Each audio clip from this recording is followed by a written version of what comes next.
राष्ट्र मित्रांनो, स्वागत आहे तुमचं आपल्या योजनाकार या लोकप्रिय YouTube चॅनलवरती। तर मित्रांनो, पीएम किसान योजनेचा 19वा हप्ता दुपारी 12 वाजता जमा होणार।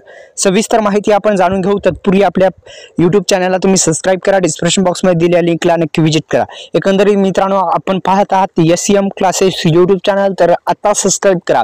तर पीएम किसान योजनेचा महत्त्वाचा प्रश्न आहे, पीएम किसान योजनेचा 18व्या हप्त्याचं स्टेटस कसं चेक करायचं। आता मी का म्हणतो आहे की 18 हप्त्याचं स्टेटस चेक करायचं, तर मित्रांनो मी पुढे या व्हिडिओच्या माध्यमातून सांगणार आहे। तोपर्यंत आपण पीएम किसान योजनेच्या 18 हप्त्याचं स्टेटस कसं चेक कराल थोडक्यात माहिती।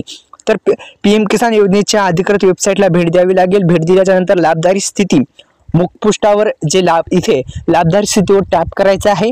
एकंदरीत मित्रांनो, कशा पद्धतीने स्टेटस काढायचं मी सांगणार आहे। ते म्हणजे अधिकृत वेबसाईटला भेट द्या। भेट दिल्याच्या नंतर ई-केवायसी प्रक्रिया निवडा। ई-केवायसी प्रक्रिया कधी निवडायची आहे ते पण सांगणार आहे। तोपर्यंत आपण जे नो युअर स्टेटस आहे त्याच्यावर क्लिक करायचं आहे आणि क्लिक केल्याच्या नंतर स्टेटस काढू शकता। आता मी तुम्हाला सांगणार आहे स्टेटस काढल्याच्या नंतर काय फायदा आहे। तर मित्रांनो, तिन्हीपैकी एक प्रॉब्लेम तिथे देण्यात येत असतो। तर काही प्रॉब्लेम असेल तर दुरुस्त करा, आणि दुरुस्त केल्याच्या नंतर कोणकोणते प्रॉब्लेम असतात ते थोडक्यात सांगतो। लँड सेटिंग स्टेटस, आधार सेटिंग स्टेटस आणि ई-केवायसी हे 2-3 प्रॉब्लेम जे आहेत ते दुरुस्त करा।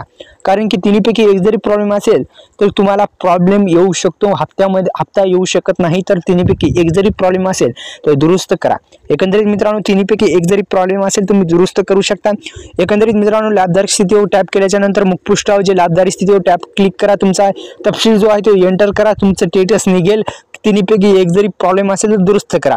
मी त्यावेळेस म्हणलो होतो की ई-केवायसी केली नसेल तर ई-केवायसी करा। 2 प्रकारे करता येते, एक OTP बेस्ड ई-केवायसी करता येते आणि एक बायोमेट्रिक आधारित ई-केवायसी करता येते। अशा 2-3 प्रकारे तुम्हाला ई-केवायसी करता येतात मित्रांनो। तसेच मित्रांनो, अशा पद्धतीने तुम्ही ई-केवायसी करू शकता। तर दुपारी 12 वाजता मिळण्याची दाट शक्यता आहे। तर मित्रांनो, आपल्या YouTube चॅनलला सबस्क्राइब करा, बेल आयकॉनला ऑल प्रेस करा। धन्यवाद। जय शिवराय।